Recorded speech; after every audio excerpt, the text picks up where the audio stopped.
Hi, this is Mohan Roy, founder of career Path institute. आप सभी का हमारे यूट्यूब चैनल पर स्वागत है। जैसा कि मैंने कहा था कि क्यूरियोसिटी के बुक को चैप्टर वाइज चैप्टर हम लोग डिस्कस करेंगे। तो अभी सबसे पहले हम लोग देख लेते हैं 6th क्लास के टॉपिक को, और सबसे पहले इसको क्लियर कर लेंगे हम लोग। जो भी मैंने ड्रॉ करा था, एक इंट्रोडक्शन वीडियो मैंने डाला है, उसमें ये सब मैंने बताया था। और चैप्टर वाइज चैप्टर हम लोग क्या करेंगे, इसको समझने का टॉपिक करेंगे, लाइन बाय लाइन देखेंगे। थोड़ा सा लंबा वीडियो जा सकता है, तो आप पेशेंस बना करके रखिएगा, क्योंकि जब लाइन बाय लाइन देखेंगे तो हर एक चीज़ को समझाना, समझना और आपको बताना होगा। तो मुझे लगता है कि 1 आवर से ऊपर तक का वीडियो होगा। तो आप क्या कर सकते हैं कि प्लेबैक स्पीड को बढ़ा करके आप अपने वीडियो को चला सकते हैं, इससे कम टाइम में आप देख सकते हैं। ठीक है, ऐसे मैं कोशिश करूँगा कि जल्दी जल्दी ही आपको समझा दूँ, बता दूँ। ठीक है, तो यहाँ पे आप देख सकते हैं कुछ कुछ करा गया था, इसको मैं जल्दी जल्दी इरेज कर लेता हूँ ताकि ज़्यादा कुछ इसमें गंदा ना रहे वीडियो बनाते समय। तो करेंगे हम लोग ऐसे ही धीरे धीरे, ज़्यादा चैप्टर है नहीं। और समर वेकेशन जो है ना, इसी में हम लोग पूरा टॉपिक कवर करने का कोशिश करेंगे। समर वेकेशन में इसको कवर करके मैं हर एक क्लास का, 6 का, 7 का, 8 का, 9 का। तो 9th क्लास का जैसा मैंने बताया था, बुक हिंदी में अवेलेबल नहीं है, वो सिर्फ इंग्लिश में ही है। ठीक है, तो पहला चैप्टर आप यहाँ पे देख सकते हैं, विज्ञान का अनूठा संसार। इसमें हम लोग देखेंगे। अब जल्दी जल्दी शुरू करते हैं। सबसे पहले है कि मनुष्य सदैव अपने आसपास के परिवेश के विषय में जानने के लिए उत्सुक रहता है। इंसान जो है ना, क्यूरियोसिटी उसके अंदर हमेशा रहता है हर एक चीज़ों का। ठीक है, ये नेचुरल चीज़ है। लेकिन बच्चों को जब वो बड़े होते रहते हैं तो टीचर के द्वारा, पेरेंट्स के द्वारा उनको क्या किया जाता है, चुप कर दिया जाता है। बहुत सारे मौक़ों पर ऐसा देखा जाता है, जो आगे चल कर के उनकी ज़िंदगी के लिए काफ़ी घातक साबित होता है।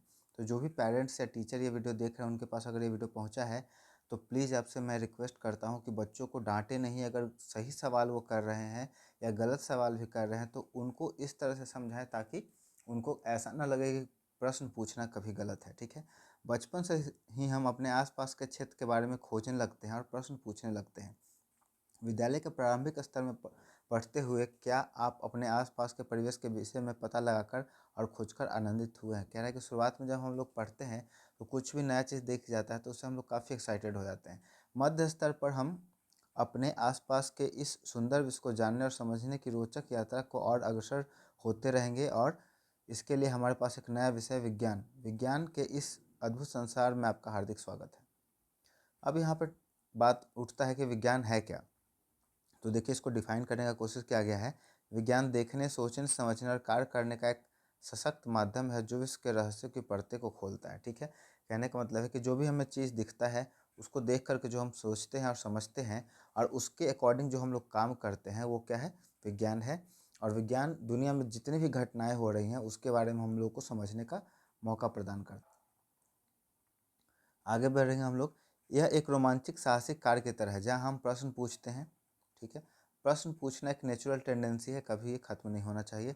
प्रकृति के विभिन्न आयाम खोजते हैं और यह समझने का प्रयास करते हैं कि ये सब आखिर होता कैसे है। ये सब जानने के लिए सबसे महत्वपूर्ण है जिज्ञासा। ठीक है, इसीलिए इस बुक का नाम क्यूरियोसिटी रखा गया है, जिज्ञासा रखा गया है, और इसी जिज्ञासा से इस पुस्तक का शीर्षक भी आया है। अध्ययन चाहे रेत के छोटे छोटे कणों का हो या बड़े बड़े पर्वतों का, एक घास के तिनके का हो या एक विस्तृत जंगल का, यह हमें सदा ही नित्य नई खोजों के लिए प्रेरित और उत्साहित करता है। कोई भी चीज़ अगर नया है, चाहे वो छोटा हो या बड़ा हो, इससे फ़र्क नहीं पड़ता है, लेकिन हमें वो क्या करता है, मोटिवेट करता है नए चीज़ों को सीखने के लिए, समझने के लिए। क्या आपने कभी रात में आकाश के में चमकते तारों को ध्यान से देखा है और ये सोचा है कि तारे चमकते हैं क्यों? किसी फूल को खिलते देखा है, विस्मित हुए हैं, विस्मित मतलब आश्चर्यचकित हुए हैं, उसे कैसे पता चलता है कि कब खिलना है? ये सब विज्ञान द्वारा उजागर होने वाले अनेक रहस्यों में से कुछ उदाहरण है। विज्ञान के बारे में सबसे रोचक बात यह है कि यह सर्वत्र है। ठीक है, विज्ञान के बारे में सबसे इंटरेस्टिंग क्या है कि ये हमारे चारों तरफ फैला हुआ है ना। महासागर की गहराइयों से लेकर के अंतरिक्ष के व्यापकता तक और रसोई में पक रहे व्यंजनों से खेल के मैदान तक, सबसे अभूतपूर्ण खोजें ऐसे ही अकल्पनीय स्थानों से हुई हैं। क्योंकि हम लोगों ने एग्जाम्पल में देखा था न्यूटन वाले का ना, न्यूटन पेड़ के नीचे बैठे हुए थे आराम से पार्क में। बहुत लोग वहाँ पे एंजॉय करने के लिए आते हैं, लेकिन वहाँ पे बैठे बैठे उन्होंने गुरुत्वाकर्षण के नियम को खोज दिया। ठीक है, आगे देखेंगे। विज्ञान एक व्यापक और अंतहीन जिज्ञासा पहेली जैसा है, अंतहीन, जिसका कोई अंत ना हो। हम लोग नए चीज़ खोजते जाएंगे और नए चीज़ उभरते जाएंगे, है ना। जितना हम लोग जानने की कोशिश करेंगे उतना ही नई चीज़ें हमारे आसपास में आते रहेंगी। हमारे द्वारा की गई प्रत्येक नई खोज इस पहेली का एक और टुकड़ा जोड़ देती है। और आपको पता है कि यही तो इस पहेली की सबसे अच्छी बात है, इसकी कोई सीमा नहीं है कि हम क्या-क्या खोज सकते हैं, क्योंकि ज्ञान का हर नया भाग नए प्रश्नों तथा नए खोजों की ओर ले जाता है। हम कभी-कभी देखते हैं कि इस पहेली का एक टुकड़ा गलत स्थान पर जोड़ दिया गया है और वहाँ से दूसरे स्थान पर ले जाने की आवश्यकता है। नई खोजें प्रायः विश्व के बारे में हमारी समझ को बढ़ाती है। अब देखिए, यहाँ पे कहने का प्रयास क्या है कि जब भी हम लोग विज्ञान में नई चीज़ों को खोजते हैं, तो ऐसा पॉसिबिलिटी नहीं है कि हर जगह हर समय वो सटीक ही हम लोग उसको जानकारी ले और उसको क्लासिफाइड कर पाएँ, मतलब एक जगह पे एकत्रित कर पाएँ। कभी-कभी ऐसा होता है, गलत उसका वर्णन कर दिया जाता है। आगे क्लास में जब पढ़ेंगे तो देखेंगे कि परमाणु का जब खोज किया गया था, तो साइंटिस्ट गलतियाँ करते गए। एडिसन ने बल्ब का जब खोज किया था, तो उन्होंने गलतियाँ किया, लगातार गलतियाँ किया, फाइनली जा कर के सही अपने परिणाम पे पहुँचे। तो साइंस जब भी हम लोग पढ़ते हैं, कोई भी चीज़ नया जब हम लोग सीखने की कोशिश करते हैं, तो हमें डरना नहीं चाहिए। गलतियाँ करने से इंसान नए-नए चीज़ें सीखता है ना? तो गलतियाँ करने से आप डरे ना। आप जैसे-जैसे इस पुस्तक को पढ़ेंगे, आपके सामने अनेक रोचक विचार आएँगे। आप कई नए प्रयोग जो आपके विचार करने को प्रेरित करेंगे और यह भी जानेंगे कि हमारे दैनिक जीवन में ये सब कैसे उपयोगी है। अनुमान लगाइए कि जब हम नई खोज करेंगे तो क्या होगा? तब हमें यह समझ आने लगेगा कि सभी विचार एक दूसरे से जुड़े हुए होते हैं, ठीक है? आइए इस यात्रा को आरंभ करते हैं। यहाँ से चैप्टर हम लोग का शुरू हो जाएगा अपनी पृथ्वी से। पृथ्वी एकमात्र ऐसा ग्रह है जिस पर जीवन है। क्यों ऐसा पॉसिबल है? क्योंकि पृथ्वी जो होता है ना, सन से उतना ही दूरी पर है कि सन का टेम्परेचर भी आ जाए और ठंडा भी बना रहे, है ना? ज़्यादा दूर हो जाएगा तो बहुत ज़्यादा ठंडा हो जाएगा, वहाँ पे सर्वाइव नहीं कर पाएंगे। बहुत ज़्यादा पास हो जाएगा तो उससे ज़्यादा क्या होगा, गर्मी बहुत ज़्यादा बढ़ जाएगा, जिससे हम लोग सर्वाइव नहीं कर पाएंगे। पृथ्वी पर पर्यावरण भी है जिसकी रक्षा करना अति आवश्यक है। पृथ्वी पर चारों तरफ एक पर्यावरण, पर्यावरण कहने का मतलब है हमारे आसपास में जो मौजूद जो भी पेड़ पौधे, जीव जंतु है ना, मिट्टी है, वायु है, सब क्या है, पर्यावरण है। पानी है, पर्यावरण है, उसका हम लोग को रक्षा करना चाहिए। पृथ्वी पर जीवन की एक अद्भुत विविधता है। विविधता कहने का मतलब डाइवर्सिटी। जैसे एक पौधे का ही बात करें, प्लांट का बात करें, तो किसी भी एरिया में आप जाएंगे ना, तो वहाँ पे वैरायटी का बहुत सारा पेड़ पौधा देखने को मिलेगा। जंगल में जाएंगे तो अलग अलग तरह के जीव जंतु देखने को मिलेंगे। तो इसी को हम लोग क्या कहते हैं, विविधता कहते हैं, जो इस ग्रह के विभिन्न क्षेत्रों में जीवित रहने और फलने फूलने में सफल हो सकते हैं। आपने किसी बीज के एक पौधे में और एक झिल्ली कैटरपिलर को एक सुंदर तितली में परिवर्तित होते देखा होगा। अब देखिए, ये बात तो है, काफ़ी डीप ऑब्जर्वेशन का है। हमारे आसपास में बहुत सारे परिवर्तन होते रहते हैं, लेकिन हम लोग उसको ध्यान नहीं देते। अगर ध्यान देंगे ना, तो इतना ज़्यादा इंटरेस्टिंग और सुंदर लगने लगेगा आपको अपना परिवेश कि आप उसकी कल्पना नहीं कर सकते हैं। ऐसे अनेक अवलोकन किए होंगे। इन पौधों पर और जंतुओं का विकास किस प्रकार होता है? यहाँ पे देख सकते हैं, छोटा गाय है ना? सीड से पौधा निकल रहा है, उसके बाद ये तितली में बदलेगा, एक छोटी सी बछड़ी बाद में गाय बनेगी, है ना? वास्तव में हमारे शरीर में वृद्धि के लिए हमें भोजन की आवश्यकता होती है, ठीक है? छोटे बच्चे होते हैं, दूध पीते हैं, दूध पीने के बाद फिर धीरे धीरे वो खाना खाने लगते हैं। जो भी बेसिक रिक्वायरमेंट है, जैसे काम करने के लिए एनर्जी चाहिए, वो खाने से मिलेगा, कार्बोहाइड्रेट से। कहीं बॉडी में कट फट गया है या बॉडी का ग्रोथ करना है, तो उसके लिए प्रोटीन चाहिए, ठीक है ना?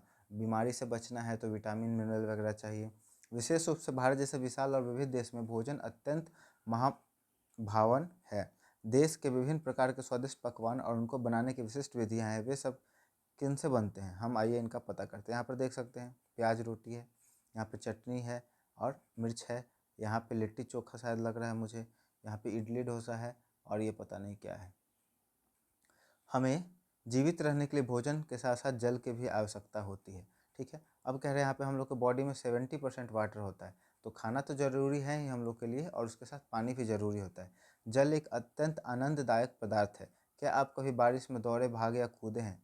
क्या आपने कभी सोचा कि बारिश क्यों और कैसे होती है? ठीक है, यहाँ पे हर एक बार देखिए, मैं हमेशा रिकमेंड करता हूँ बच्चों को कि आप जहाँ पे भी पढ़ रहे हो, चाहे सीबीएसई में हो, बिहार बोर्ड में हो, आप एनसीईआरटी के बुक को ज़रूर पढ़ें, या फिर जो आपका बुक है जो बोर्ड की तरफ से डिसाइड किया गया है। जैसे बिहार बोर्ड के बच्चे हैं तो एससीईआरटी का बुक पढ़ेंगे। अब क्यों है? क्योंकि इसमें ना बार बार क्वेश्चन पूछ करके आपके अंदर का क्यूरोसिटी को जगाया जाता है।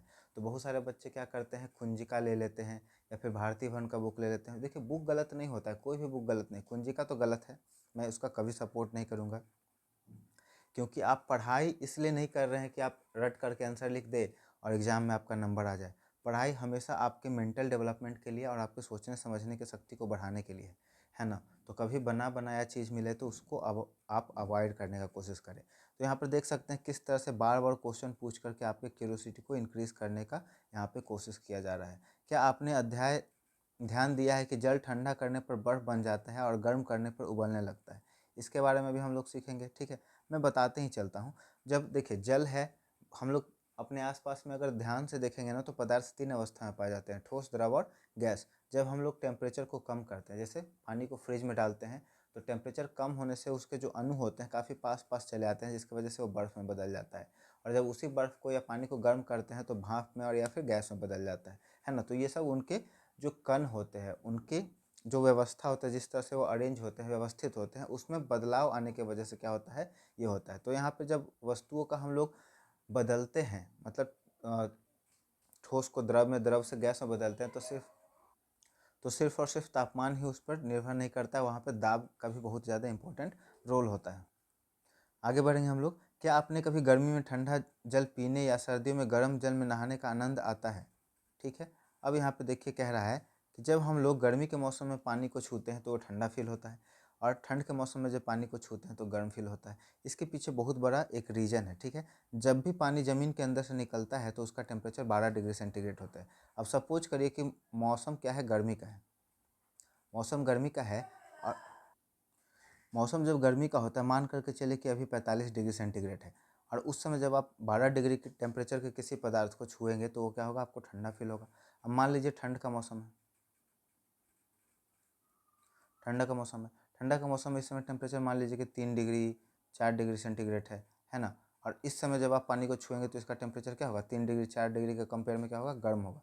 तो आपको गर्मी के मौसम में पानी क्या कैसा लगता है, ठंडा लगता है, और ठंड के मौसम में पानी कैसा लगता है, गर्म लगता है। क्योंकि पानी ज़मीन के अंदर से जब भी निकाला जाता है तब वो क्या होता है, उसका टेम्परेचर 12 डिग्री सेंटीग्रेड होता है। पानी जो नल से निकलता है, हम लोग टंकी वाले पानी की बात नहीं कर रहे हैं, ज़मीन के अंदर अंदर से जो अंडरग्राउंड वाटर निकलता है उसकी बात कर रहे हैं, ठीक है। तो ये बात आपको समझ में आ गया होगा। आगे अब चलते हैं, हम गर्म और ठंडे पानी को कैसे समझते हैं, ठीक है। ये तापमान होता है मेजरमेंट किसी वस्तु को ठंडा और गर्म नापने के लिए, चाहे वह जल हो या ज्वर से तपते हमारे शरीर का तापमान, कोई वस्तु कितनी गर्म है या हम लोग कैसे ज्ञात करेंगे, कंपेयर करेंगे, उसका तुलना करेंगे। और फिर हमारे आसपास अनेक प्रकार की वस्तुएं हैं जिस कागज़ पर हम लिखते हैं, धातु की चाबी, प्लास्टिक का पैमाना, हमारे बॉक्स में मिटाने वाला रबर, बॉक्स को बंद रखने वाला चुंबक, हमारे पहनने के कपड़े, दूध पीने का प्याला और बहुत सी अन्य वस्तु, ये सब किससे बनी होती है? क्या ये विभिन्न पदार्थों से बनी होती है या एक ही तरह के पदार्थों से? हम विभिन्न पदार्थों को एक दूसरे से कैसे अलग कर सकते हैं, ठीक है। तो अब यहाँ पे कह रहा है कि हमारे आसपास में बहुत सारे वस्तु होते हैं, प्लास्टिक के हो सकते हैं, मेटल के हो सकते हैं, उनको हम लोग कैसे बांटेंगे? क्या वो अलग अलग चीज़ों से बन के होते हैं? तो ऑब्वियसली वो अलग अलग चीज़ों से मिल करके बने होते हैं। तो हम लोग कैसे पहचानेंगे? तो उसमें कुछ गुण होता है जिसको हम लोग देख करके पहचान सकते हैं, है ना। फिर आगे हम लोग बढ़ेंगे, देखते हैं। इस पुस्तक की यात्रा में जैसे जैसे हम आगे बढ़ेंगे वैसे वैसे इस पृथ्वी पर विद्वान, मतलब मौजूद, प्रत्येक वस्तु के बारे में प्रश्नों की एक अंतहीन सूची बनती जाएगी। किंतु प्रश्नों की यह सीमा केवल पृथ्वी के लिए ही क्यों, हम उससे परे सूर्य, चंद्रमा और आकाश में चमकने वाले लाखों तारों के ऊपर भी प्रश्न पूछ सकते हैं। चाहे आपको किसी पत्ती की संरचना के बारे में जानना हो या किसी वस्तु के बारे में कि कैसे वो गति करती है, या फिर मूंगफली के छिलके को कैसे अलग करते हैं, इस पुस्तक का प्रत्येक अध्याय अध्याय आपकी जानने की इच्छा को जागृत करेगा ही, संभवतः आपके मन में अनेक प्रश्न भी पैदा करेगा। चाहे आपने ध्यान दिया हो या फिर आपने अनेक प्रश्नों के उत्तर अब तक ढूंढते रहे हो। मान लीजिए कि आपकी कलम लिखना बंद कर दे, तब आप क्या करेंगे, ठीक है। ये नॉर्मल सा क्वेश्चन है। या तो आप उसको खोल करके रिफिल को पीछे से मुंह से उसमें फूकेंगे या फिर हाथ से झाड़ेंगे। आप शायद अपने आप से यह प्रश्न पूछेंगे, मेरी कलम ने लिखना बंद क्यों कर दिया। या हो सकता है उसमें रिफिल खत्म हो गया होगा, इंक खत्म हो गया होगा, तो फिर रिप्लेस करेंगे। आप ये अनुमान लगाएं कि कलम में स्याही समाप्त हो गई होगी, ठीक है। ऐसा हम लोग इमेजिनेशन करेंगे, लेकिन खोल कर देखेंगे, स्याही रखेगी, तब ब्लो करेंगे या फिर उसको हम लोग झाड़ेंगे। तब आप इस अनुमान का परीक्षण कलम खोलकर और स्याही की जांच करेंगे, ठीक है। तो ये वैज्ञानिक पद्धति का एक पूरा प्रोसेस बता रहा है कि मान लीजिए कि आप लिख रहे हैं और पेन रुक गया, तो आप सोचेंगे कि हो सकता है रिफिल खत्म हो गया होगा। आपने पेन को खोला, देखा रिफिल अभी बचा है कि नहीं है। यदि वह खाली है तो आप जान जाएंगे कि आपका अनुमान सही था। परंतु मान लीजिए कि आपने देखा कि स्याही समाप्त नहीं हुई है, तब आप क्या करेंगे, आप एक और अनुमान लगाएं कि संभवतः स्याही सूख गई है। इसकी जांच के लिए आप यह अनुमान सही है कि नहीं, अब आप कुछ और करने का प्रयास करेंगे। वास्तव में विज्ञान ऐसे ही कार्य करता है। आपने यह जानने का प्रयास किया कि आपकी कलम से ने लिखना बंद क्यों कर दिया, वैज्ञानिक विधि का एक उदाहरण है। ठीक है, अब यहाँ पे एक एक्टिविटी है। देखिए, जब भी हम लोग एनसीईआरटी पढ़ेंगे तो एक्टिविटी को कभी भी स्किप नहीं करेंगे, है ना। यह एक ऐसी ही अन्य समस्या के बारे में लिखे जिसे आपने हल करने का प्रयास किया हो। ठीक है, यहाँ पे कह रहा है कि एक्टिविटी में हम लोग क्या करेंगे, एक ऐसे समस्या के बारे में लिखेंगे जिसे हमने हल करने का कोशिश किया हो। आपने किन चरणों का पालन किया, क्या क्या उसको हल करने के लिए हम लोगों ने किया। विज्ञान केवल तथ्यों और आंकड़ों को याद रख करना अथवा केवल प्रयोग करना नहीं है। विज्ञान चरण दर चरण प्रक्रिया का पालन करते हुए हमारे प्रश्नों के उत्तर ढूंढने में सहायक होता है। वे कौन से चरण हैं जिसका हम पालन कर सकते हैं। ठीक है, तो यहाँ पे देखिए कुछ चरण दिए हुए हैं। सबसे पहले हमें जो रुचिकर लगता है या जिसे हम समझ नहीं पाते हैं, हम उसका अवलोकन करते हैं। यह हमें अचंभित करता है और शायद हम उसके बारे में एक प्रश्न सोचते हैं। इसके बाद उस प्रश्न के संभावित उत्तर का अनुमान लगाते हैं। इस अनुमान का हम प्रयोग और अधिक अवलोकों के द्वारा सत्यापन करते हैं। इसके बाद परिणाम का विश्लेषण करने का प्रयास यह देखने के लिए करते हैं कि क्या वास्तव में हमारे प्रश्न का उत्तर जो प्राप्त हुआ है वो सही है कि नहीं है। आगे देखते हैं, वैज्ञानिक वे लोग होते हैं जो समस्याओं का हल ढूंढने अथवा नई वस्तुओं की खोज करने के लिए वैज्ञानिक विधि का प्रयोग करते हैं। अब आपसे कोई पूछ दे, है ना, क्योंकि 6 क्लास आपका अभी 5 से आए हैं, तो पूछ दे कि बताइए आप वैज्ञानिक किसको बोलेंगे, तो वैज्ञानिक वैसे लोगों को बोलेंगे जो किसी भी समस्या का हल ढूंढते हैं या फिर नई नई वस्तुओं का खोज करते हैं। परंतु क्या कोई भी व्यक्ति जो वैज्ञानिक विधि का पालन करता है वैज्ञानिक की तरह कार्य करता है। ठीक है, तो फिर यहाँ पे पूछा है क्या कोई व्यक्ति जो वैज्ञानिक की विधियों का पालन करता है वह वैज्ञानिक की तरह कार्य करता है। भोजन पकाने वाला व्यक्ति यह सोचकर हैरान हो सकता है कि दाल कुकर के बाहर कैसे निकलती है। क्या कुकर में बहुत अधिक पानी था। साइकिल की मरम्मत करने वाला व्यक्ति के बारे में सोचिए जो यह ढूंढने का प्रयास कर रहा है कि टायर में हवा कैसे निकलती है। ठीक है, लेकिन पता नहीं उन व्यक्ति को ये साइंस इसके पीछे का पता है कि नहीं, लेकिन साइकिल का जो हवा निकलता है उन्होंने पढ़ा हो नहीं हो, लेकिन वो उसको ढूंढ लेते हैं ना। हवा कहाँ से बाहर निकल गई, या कोई विद्युत ठीक करने वाले व्यक्ति यह ढूंढने का प्रयास कर रहा है कि विद्युत बल्ब क्यों नहीं जल रहा। यह कोई समस्या बल्ब में है या स्विच में। जब हम प्रश्न पूछते हैं और इसका उत्तर ढूंढने का प्रयास करते हैं तो एक तरह से हम भी वैज्ञानिकों जैसा कार्य करते हैं। फिर से एक क्रियाकलाप है, आप दैनिक जीवन में ऐसी परिस्थिति का वर्णन करें जहाँ कोई व्यक्ति वैज्ञानिक विधि का अनुसरण कर रहा है। ये आपको अपने डेली लाइफ से एक्सट्रैक्ट करके देखना है, ऑब्जर्व करना है। क्या आपने अनुभव किया है कि हमारे दैनिक जीवन में ऐसी अनेक परिस्थितियाँ आती हैं जहाँ हम जाने अनजाने वैज्ञानिक विधियों का प्रयोग करते हैं। हम सभी एक सीमा तक वैज्ञानिक विधियों का अनुप्रयोग करते हैं, मतलब एक लिमिटेशन तक वैज्ञानिक विधियों का हम लोग प्रयोग करते हैं जो हमें हमारी बड़ी समस्याओं को हल करने और ब्रह्मांड के रहस्यों का समाधान निकालने की क्षमताओं को बढ़ाती है। जैसे मान लीजिए एक बच्चा है, साइकिल से अपने स्कूल जा रहा है और अचानक से उसका पैडल चलना बंद हो गया। ठीक है, तो वो रुक करके देखेगा क्या हो गया। दो ऑप्शन हो सकता है, या तो ब्रेक साइकिल में सट रहा होगा या फिर चेन उतर गया होगा। तो इस तरह का जो अवलोकन है वो क्या है, वैज्ञानिक पद्धति में आएगा। यह समझना आवश्यक है कि विज्ञान को समझने और सीखने के लिए जिज्ञासु होना और आसपास के वातावरण का अवलोकन करना सर्वोपरि। देखिए बहुत ज़्यादा इंपॉर्टेंट लाइन यहाँ पे कह रहा है कि जब हम लोग को विज्ञान देखना है, समझना है, क्योंकि ऊपर में बताया गया कि हम लोग के आसपास में ही क्या है, विज्ञान है। जो भी घटनाएं हमारे आसपास में घट रही हैं वो क्या है, विज्ञान है। तो हमें हमेशा अपने आसपास के परिवेश को ध्यान से देखना है, सतर्कता से, और उसके बारे में कंटिन्यूसली सोचते रहना है। ठीक है, जब हम जिज्ञासु होते हैं तब हम प्रश्न पूछने लगते हैं, कैसे और क्यों। स्मरण रखिए, मतलब याद रखिए कि संसार वस्तु का एक भंडार है और हम नहीं जानते कि और कितनी वस्तुएं हैं जिन्हें खोजना अभी बाकी है। फिर से एक एक्टिविटी है। ठीक है, यदि आप किसी वस्तु या घटना के बारे में प्रश्न पूछना है कि यह क्यों होती है, तो उसके बारे में आप क्या पूछेंगे। जैसे मान लीजिए कि एक क्वेश्चन है, अभी आम का सीजन है, फल पेड़ में पकता है, पहले छोटा होता है, बड़ा होता है, उसके बाद पेड़ में फल पकता है, और फल को अगर पेड़ से तोड़ लेते हैं तो और ज़्यादा तेज़ी से पकता है। तो यहाँ पे बच्चे क्वेश्चन पूछ सकते हैं कि फल कैसे पकते हैं। तो वहाँ पे उसका जवाब आएगा कि पेड़ में एक हार्मोन होता है जिसको कहते हैं हम लोग इथाइलिन, और उसी हार्मोन की वजह से फल क्या होते हैं, पकते हैं। आप अपने प्रश्न का उत्तर किस प्रकार खोजेंगे यह लिखने का प्रयास कीजिए। ठीक है, वैज्ञानिक खोजें अकेले कम ही होते हैं। जब भी वैज्ञानिक खोज करेंगे तो उसमें ग्रुप का जरूरत होता है, क्योंकि अलग अलग लोग जो होंगे अलग अलग अपने विचार रखेंगे और उससे चीज़ें आसानी से ढूंढ ही जा सकती है। दुनिया भर के वैज्ञानिक प्रायः एक दूसरे के साथ बड़े बड़े समूहों में कार्य करते हैं, इसलिए यदि आप स्वयं उत्तर नहीं ढूंढ पाते हैं तो अपने मित्रों से निसंकोच सहायता मांगिए। तो अगर किसी कोई प्रश्न है जो आपके मन में आ रहा है और उसका आप उत्तर नहीं ढूंढ पा रहे हैं, तो आप अपने मित्रों से, अपने परिवार के वैसे लोगों से जो उस जवाब को देने में कैपेबल लगते हैं, आपको लगता है, या फिर अपने विद्यालय में जाकर के शिक्षकों से प्रश्न पूछ सकते हैं, जो कि ये टेंडेंसी बहुत ही कम देखने को मिलता है। मैं भी अभी विद्यालय में जब पढ़ाता हूँ तो बच्चे बहुत ही कम क्वेश्चन पूछ पाते हैं या पूछते ही नहीं हैं।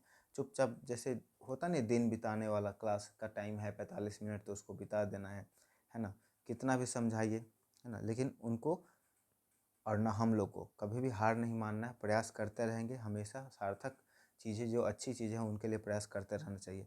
साथ मिलकर खोजना सदैव अधिक आनंददायक होता है, ठीक है, और इसमें मज़ा भी आएगा आपको। तो यहाँ पे देख सकते हैं बच्चे एक साथ मिल करके एक्सपेरिमेंट कर रहे हैं, ठीक है, और उसके बारे में डिस्कशन करेंगे। संभवतः आपने अपने सभी प्रश्नों के उत्तर कक्षा 6 में नहीं मिलेंगे, चिंता न करें। आप विज्ञान की यात्रा पर निकल पड़े हैं अगले 5 वर्षों के लिए या उससे भी आगे, ठीक है। यहाँ पे और भी कुछ है, देखेंगे हम लोग। बुद्धिमान होने के लिए आपको प्रश्न पूछने वाला बनना आवश्यक है। बहुत ही इंपॉर्टेंट यहाँ पे बात बोला है। अगर आपको अपने दिमाग के एबिलिटी को बढ़ाना है, कैपेसिटी को बढ़ाना है, तो आप निरंतर प्रश्न पूछते रहिए। ये गार्जियन और टीचरों से भी मेरा रिक्वेस्ट है कि बच्चे अगर आपसे प्रश्न पूछते हैं तो उन्हें कभी भी डांटें नहीं, ठीक है। मैं जब भी क्लास में पढ़ाता हूँ ना, तो मैं बच्चों से कहता हूँ कि अगर आपको एक बार में कोई भी चीज़ समझ नहीं आता है, आप पूछिए, बार बार पूछिए, जब तक समझ नहीं आ जाए। आप 10 बार पूछेंगे, मैं 10 बार बताऊँगा। आप 100 बार पूछेंगे, मैं 100 बार बताऊँगा। मुझे बताने में कोई दिक्कत नहीं, क्योंकि मैं वहाँ पे बताने के लिए ही हूँ। अगर बच्चे नहीं समझ पा रहे हैं तो मैं अलग अलग तरीक़ों से बताऊँगा, लेकिन जब तक समझ ना आ जाए तब तक समझाना है उनको, छोड़ नहीं देना है ना। जिस प्रकार बच्चे बारिश का आनंद लेते हैं, उसी प्रकार विज्ञान भी एक आनंदमय खोज जैसा है। विज्ञान की इस यात्रा का आनंद लें और खोज करते रहें। ब्रह्मांड के अद्भुत रहस्य के बारे में सोचना कभी भी बंद न करें और प्रश्न पूछते रहें, है ना। जैसे क्लास 10th में तारे क्यों टिमटिमाते हैं, बचपन में हम लोगों ने पढ़ा था ट्विंकल ट्विंकल लिटिल स्टार, है ना। बाद में जाकर के 10th में यहाँ पे बताया गया क्यों ट्विंकलिंग करते हैं स्टार्स। क्या आप विज्ञान की इस रोमांचक यात्रा पर निकलने के लिए तैयार है? आइए इसे प्रारंभ करें, ठीक है। तो यहाँ पे चैप्टर देखिए, जैसा कि मैंने बताया था, पहला चैप्टर हर बुक में 6 हो, 7 हो, 8 हो, इंट्रोडक्शन का होता है, और सेकंड चैप्टर से हम लोग का कंटेंट शुरू होगा। लेकिन फिर भी हम लोग पूरा का पूरा कवर करेंगे, चैप्टर 1 से लेकर के जितने भी चैप्टर हैं सभी को। तो आई होप आपको ये वीडियो पसंद आया हो, वीडियो इन्फॉर्मेटिव लगा हो, तो दोस्तों और परिवार के सदस्यों के बीच में ज़रूर शेयर कर दें। और यदि आप हमारे चैनल को सपोर्ट करना चाहते हैं तो चैनल को सब्सक्राइब कर दें। Thank you so much.